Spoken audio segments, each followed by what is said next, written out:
Neighborhood Health Watch is sponsored by the doctors of HCA Virginia.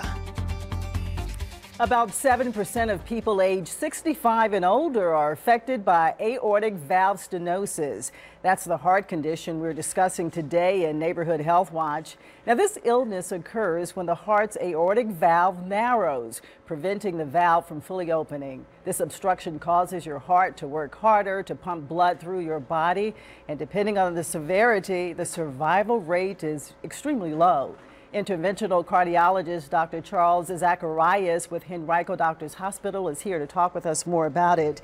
What causes this condition and how does it damage the heart muscles? Thank you, Diane. This is a condition that develops in the elderly, as you said. It's very common in people who are in their 80s and even 90s. The valve actually calcifies over time, and this restricts the motion of the valve leaflets and makes it so that the heart is just unable to pump blood through the valve. There's no medicine. What causes the blockage? Is it our lifestyle, what we're eating? Not necessarily. No? It's very common, as you said, 10% of people in their 80s will have this. It's calcium that causes a blockage. The valves calcify so the leaflets don't move, just like you get calcium built up in the arteries elsewhere. Unfortunately, we don't have any medication to treat this, so the treatment is a valve replacement. Traditionally, we had to do a surgical valve replacement where you did open heart surgery and put an artificial valve in. But these people are often in their 80s or even 90, and they're too high risk to have surgery. Right, but that seems to be the most common treatment method is surgery. Right. And what about the symptoms? How do you know you may be at risk of having this illness?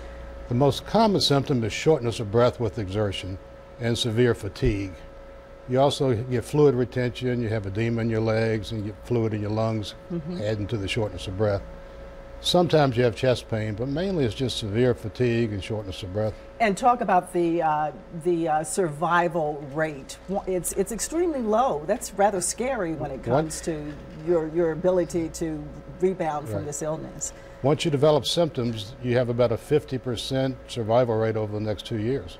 So if you experience any of those symptoms, contact your doctor right away. It's important. Thank you so much, Dr. Zacharias, for joining us. We appreciate it. All right. Thank you.